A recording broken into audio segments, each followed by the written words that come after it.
Hello guys, this is Sapphire Moonstar with the episode review of American Horror Story Season 8, Episode 4, titled Could It Be Satan? So we start off in the future. The year is 2121. Mr. Michael Landon reminisces about his earlier life with his caretaker, Miriam Mead, who was a Satan worshiper that had poisoned her last 3 husbands.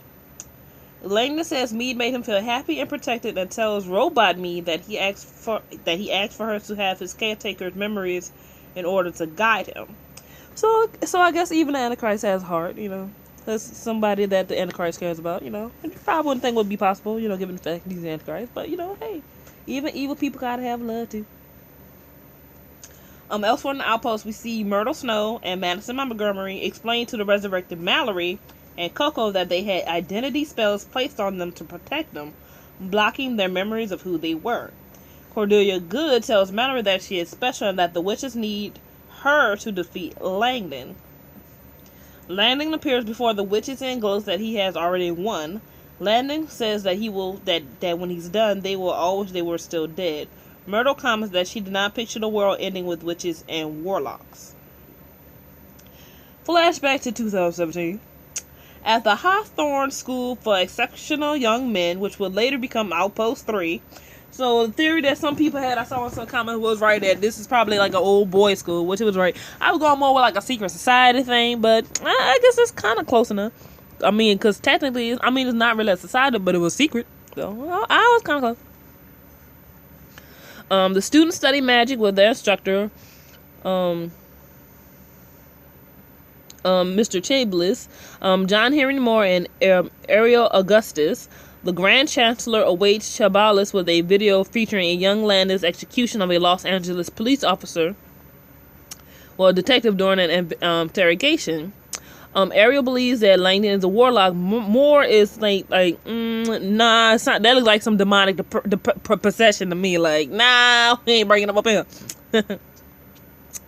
They consider a prophecy about an alpha warlock who could supplant the Supreme Witch, Cordelia. Ariel visits London jail, explaining that he was defending his caretaker from a callous butcher. Ariel releases Langdon from a cell and they leave for the school. So basically, one of them's not really sure about bringing Langdon in, which he's right. He's right off the money. You don't bring the dude in, but of course, it's just interesting. So upon their arrival, Ariel explains that it's underground because the original house was destroyed by angry neighbors unhappy with the school's purpose, revealed in the wake of Cordelia's outing the magic community. If you remember season 3, at the end of season 3, when Cordelia becomes supreme, she pretty much makes this, news numbers like, hey, people with magical powers are real. And so for the females, they had a lot of, people come, a lot of girls come to their school. However, for the boys, obviously, the warlocks, there was not really that many joyous people being happy about it. They actually burnt their house down. So you could kind of see, so as we can see within American Horror Story lore, that there's this division between magical users. They're divided by sex and they're divided by race. Because if you notice with all the school that's under the Supreme, Mrs. Roebuck's Academy, they're primarily white women, all white females, with probably like we seen, I think, aside from Queenie that we seen in Coven, and of course I think in this season I seen one more woman of color. Black people are not primarily in this school, which because the majority of the time we have seen African Americans in terms of use of magic, they're all voodoo practitioners. A practice that was done in Africa, and in Haiti, and was brought to New Orleans via the slaves from Africa, and they combined and New Orleans voodoo is different from other voodoo because it combines the voodoo of the ancestors and Christianity, I believe correctly. And I think, Christianity and voodoo voodoo stuff together. So it's like its own thing. And as we could see, and it's just this, I just find this interesting to me that this magical community is so divided, and you can see there's a clear animosity with the female witches by these males, because there's always been a supreme witch. The supreme is primarily female. Well, I'm gonna get more to that one when I talk about the next episode. But he then Ariel introduces, you know, Michael to everybody else, and like, hey, make them feel at home, you know. So then they're like about a month later, they evaluated his power level, and hoping that he would be a level 4, put him on par with the pretty much the female supreme witch. So he does. So apparently they also have their own 7 wonders. So he has to do their 7 wonders, and then I guess he has to do another test. So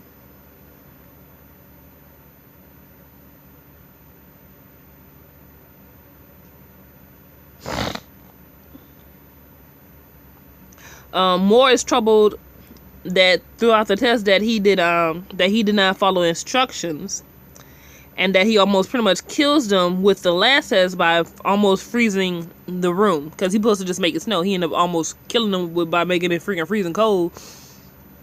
He about to look like homeboy Jack Nicholson at the end of The Shining.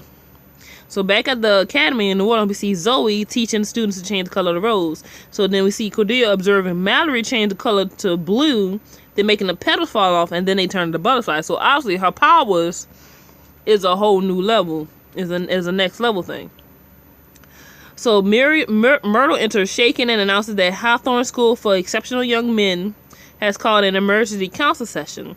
So Cordelia, Zoe, and Myrtle travel to the Hawthorne School. So once they get there, Ariel explains to them that they wish for Langdon to pretty much challenge Cordelia for supremacy. Basically, have him complete their 7 words, because he already completed theirs. So for a boy, which I think is kind of messed up when you think about it, because for a girl to become the supreme, all she has to do is complete the 7 wonders done by the women. For the women, because they have their 7 wonders. But in order for a boy to complete the 7, to become supreme, he has to not only complete the supreme for the warlocks, but he also got to complete the supreme for the witches. So that's 14 wonders he has to do instead of just 7. That's really slightly unfair when you think about it. While the women scoff at the idea of a male supreme, Ariel insists that Cordelia administer 7 wonders to test Langdon, as I said. So she ends up refusing because she felt like she could condemn the boy to death, because she's still upset about what happened to Misty Day. Because during, one of the 7 wonders, Misty Day, that's one of the 7 wonders have to descend into the netherworld, pretty much, the underworld, and then come back. But Misty Day, since because as you know, when they descend into hell, everybody ends up getting trapped in their own personal house. So for Misty, hers is, and she's in science class, she has to dissect a frog, so she keeps bringing it back to life, only to dissect it again while it's living. So she ends up getting trapped, and her body deteriorates essentially. So for Cordelia, she doesn't want to put another student through that. Because you got to think about it as a student. Because as a teacher, you're supposed to help your students grow and stuff, And so losing that Misty Day, and then she also brings about Queenie, when she talks about the Hotel Cortez, that she found her ghost in Hotel Cortez playing, cards with James March. But she wasn't able to take her soul out of the hotel. And Cordelia realized there was a demonic portal that she was unable to overcome. So Ariel ends up calling her bigot for ignoring the possibility of an alpha. Which is not true. Cordelia really doesn't want to lose another student, which is understandable. But Ariel doesn't see that. But I just think there's slightly unfairness in the genders. Like, even with what Cordelia says, that it's impossible for a male, there hasn't been a male supreme in centuries, I think she's like centuries or whatever, or years, because she said because the testosterone prevents them from elevating or seeing the ethereal plane or whatever she said. So I'm like, that's pretty much sexist. Like, imagine if it was reversed and there was like an alpha and no woman has ever been the supreme. And he would say, and what the argument was, because her estrogen prevents her from elevating to the level that needs to be. So I mean, some people may be powered by this. Yeah, women are supreme, but to me, this is just sexist. Like, even within, like, and given the fact that we know what happens and we know what happens to the future, you know, the apocalypse happens, I would say that the magical community being divided by their sex and their race is probably not a good idea. You know what I'm saying? Just given the fact that we saw that the show is the season is called Apocalypse, and your magical community is divided based off because I'm black, you're white, you're male, I'm female. It's kind of, especially in the face of Armageddon, you know, the end of days. It's just like, do we have time for this pettiness right now? Because once the world ends, literally that shit literally does not matter when the world has ended. When you think about it, all that petty shit people be worrying about. We're different religions, we're different races. Feminism. Whatever the male movement thing is. All that shit literally goes out the window once the world ends. Because guess what? A bomb don't care if you're black or white, if you're Democrat, you're Republican, if you're male or female, feminist or not. A bomb don't care. A bomb gonna kill everybody equally. Just saying. You know what I'm saying? A bomb gonna kill everybody equally. A bomb does not discriminate. A nuke does not discriminate. Okay. And so, meanwhile, Langdon has a scrying vision of the Hotel Cartel. So he travels to L.A., brings back Queenie. Goes to the underworld, brings back Madison. And Madison's personal hell is basically... I mean, it's not fun nobody's personal, but it's just Madison. Because, you know, she's, you know, it's Madison. So hers is a processing endless returns and complaints from a never-ending line of customers at a department store. Which, when you think about it, that probably is hell. Because I worked in a department store before. Oh my goodness, I would not want to do that for eternity. I'll tell you that much. Ooh, Lord. So Langdon arrives and is surprised to see that Madison is self-aware of her afterlife existence. Queenie appears and explains to Madison how Langdon has traveled to the underworld to retrieve Madison. Langdon says he needs the two of them to pretty much prove a point. So back at the Hawthorne School, Cordelia and the trio make plans to return back to New Orleans. Cordelia experiences a strange feeling, and as the women emerge outside, Landon greets them on the surface with Queenie and Madison. Upon seeing the return of the witches, Cordelia faints. So that's all for this episode, which was really interesting, episode 4, titled Could It Be Satan?